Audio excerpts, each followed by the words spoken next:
Hello again, everyone. Edwin Leonard back once again. In this YouTube astrological segment, I'm going to be talking about astrology and the appearance part 2. In this video, I'm going to talk a little bit about what I spoke of in my astrology and appearance video. But in this one, I'm going to add a few things that I may not have spoke of in the first one and basically expound and elaborate on astrology and the appearance. Now, the first thing, as far as astrology and appearance goes, well, I see the ascendant as the dominant point or proponent in one's chart regarding the appearance. I do believe the ascendant can be around 75 to 80% of the person's astrological appearance. The thing about it is, I do see this as the dominant indicator in this, and I see after the ascendant, I think the sun sign is what is secondary. And the thing about this as well, you could have, when you look at the appearance in one's chart, the ascendant can play a strong role, and then the sun after that.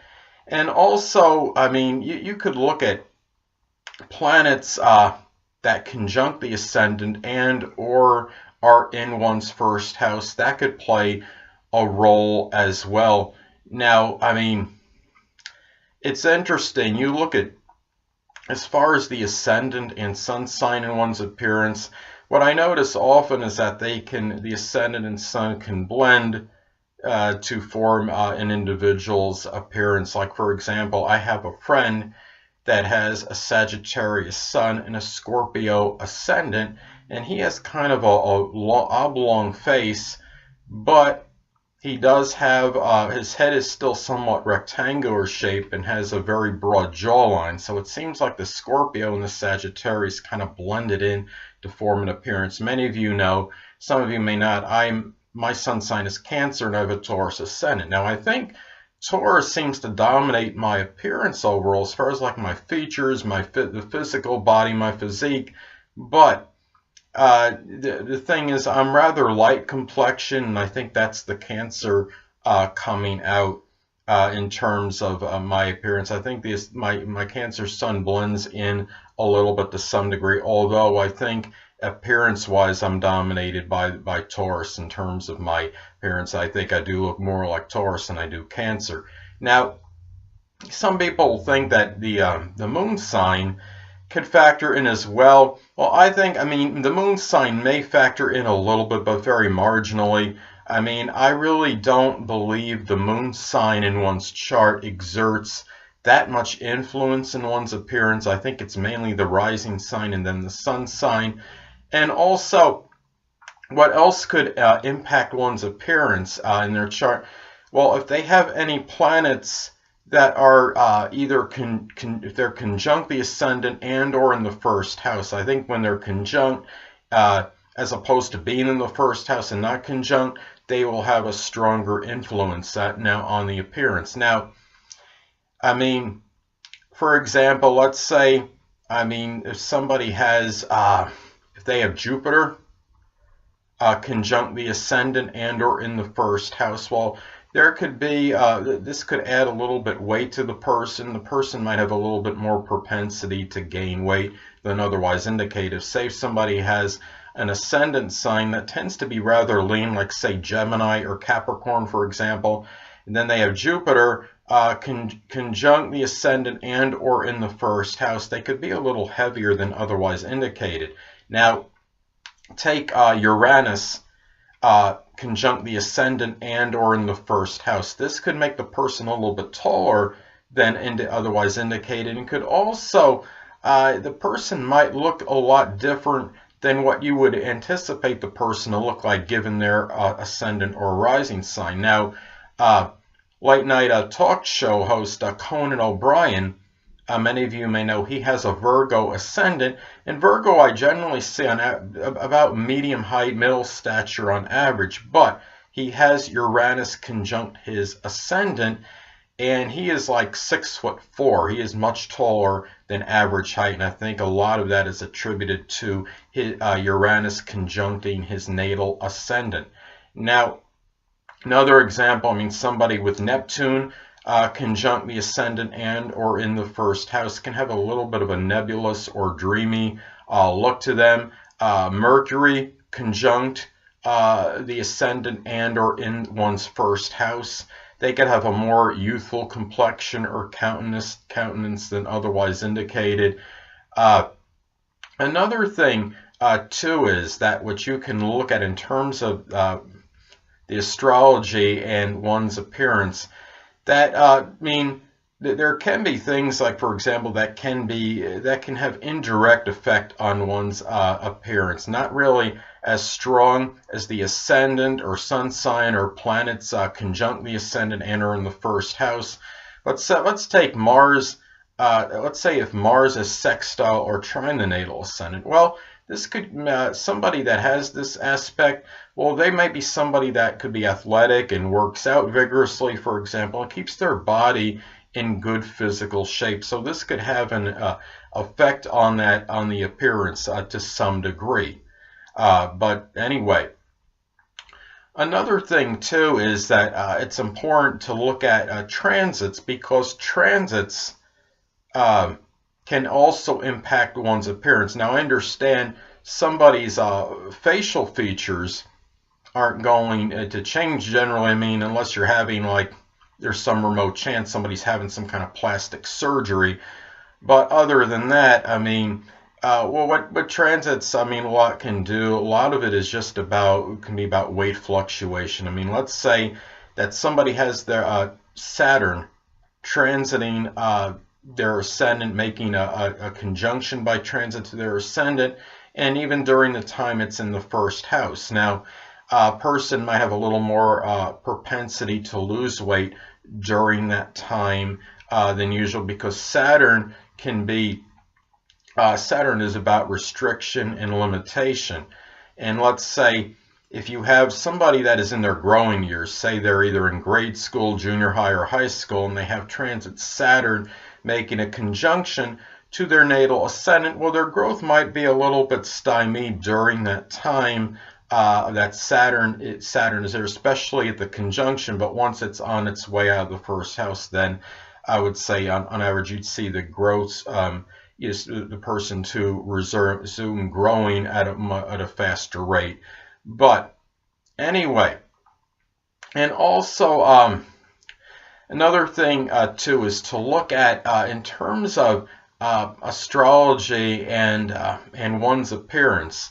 Well, you'd have, I mean, Jupiter can transit Jupiter hitting the ascendant. There might be a tendency to gain weight, as I stated before. Saturn hitting the ascendant and or in the first house, there might be a tendency perhaps to lose weight during that time.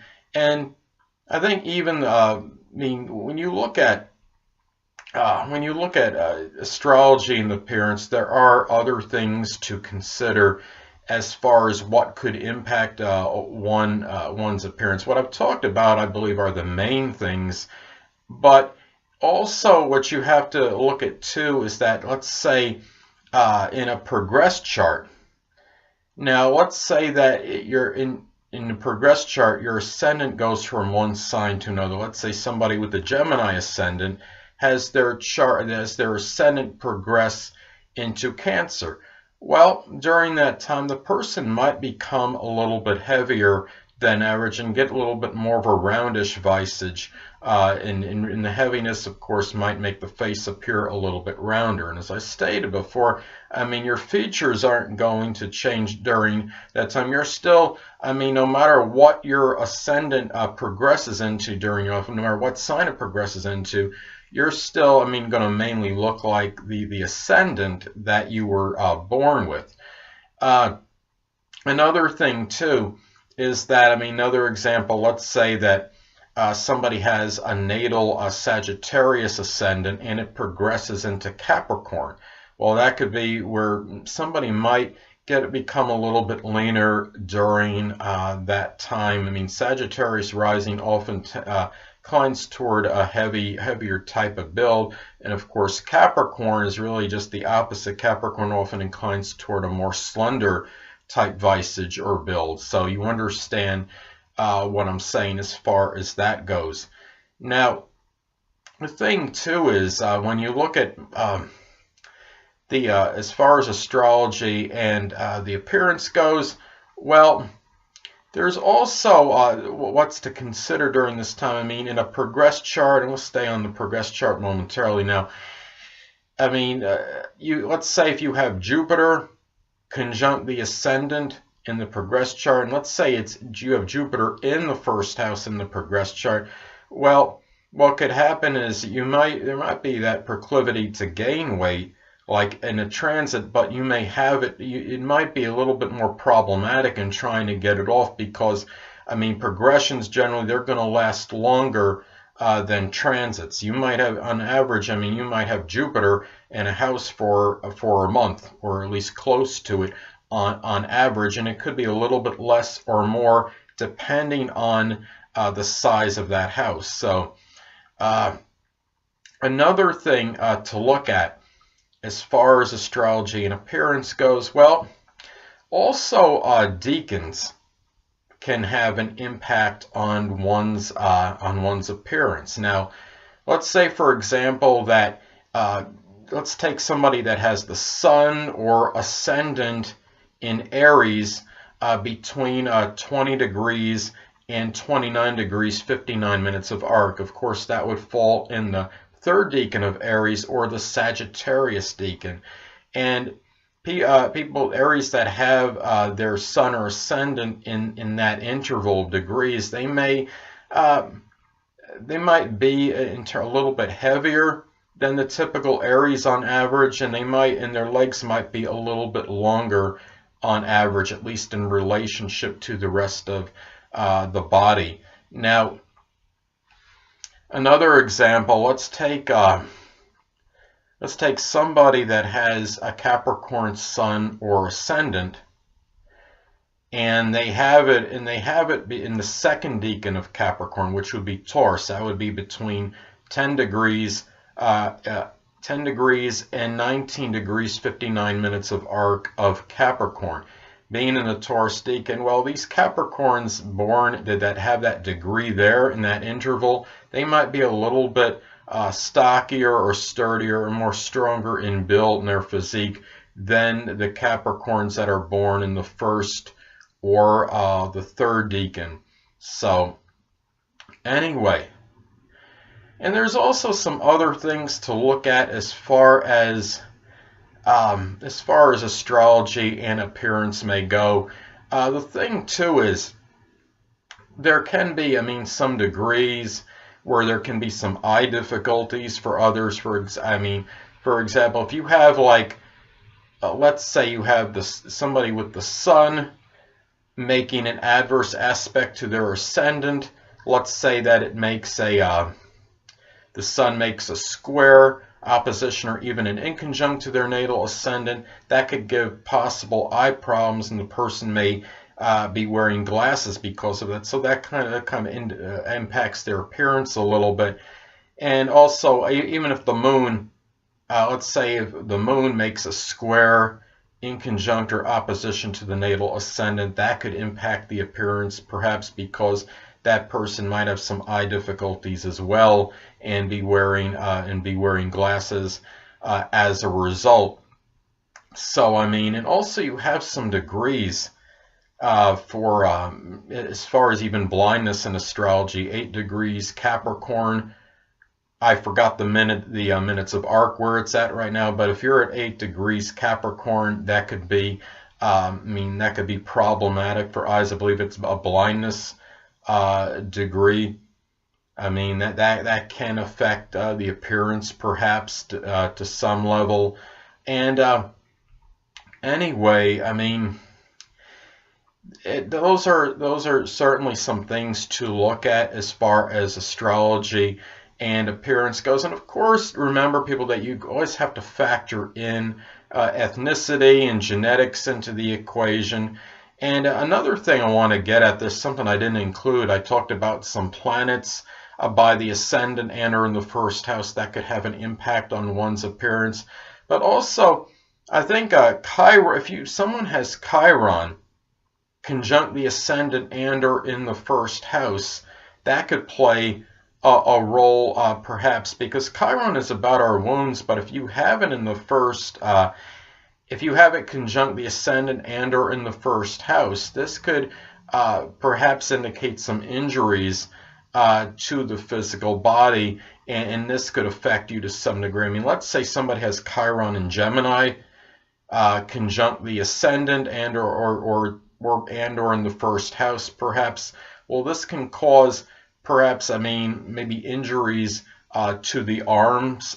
For example, it could, I mean, somebody might have carpal tunnel that has this, get carpal tunnel syndrome, or have some kind of or bruising to the arms. So, I mean, it could somehow affect it to some degree. I mean, if you have an operation on your arm, of course, then you might have some scar on it that's there for a long time. It may not, I don't know how that works with surgery, if it's an indelible, mark or scar, but at some point it could have some kind of impact on your appearance. I mean, let's say somebody has, let's say they have a Cancer ascendant, and they have Chiron and Cancer conjunct the ascendant or in the first house. I mean, there might be something connected with the chest, that they might have some kind of their breast or the chest area where they have some kind of injury to, and because of that leaves some kind of mark on them, and that could impact the appearance to some degree as well. And what's interesting too is that even in synastry, I mean, I knew somebody that I'd known some time ago, and she had somebody that had that his Chiron made a conjunction to her ascendant, and it was kind of an abusive situation where he apparently had had hit her a number of times. So, I mean, to some degree, depending on the severity of an injury, that this could actually, in that kind of synastry, where one person unfortunately could adversely potentially affect one's appearance. So that, I mean, depending, like I said, depending on the result of the injuries and how long, the wounds might, I guess you'd say wounds, or the injuries, the bruises may be sustained, or even something worse, which requires some kind of surgical procedure, which of course could leave a scar, I mean, in some cases. So anyway, people, that'll conclude this YouTube astrological segment for Astrology and Appearance Part 2. And stay tuned next time, where I'll be continuing with my series about transits to the ascendant. Two things I want to get with you on before I head out. Firstly, the stars may impel but do not compel. And secondly, never isolate any single astrological element, aspect, planetary placement, position, configuration, influence, or what have you, and make an analysis of a person, astrologically speaking, based on this alone, because astrologically speaking, the person is the sum of all their components in their natal chart, and not just one. Until next time, people, stay well.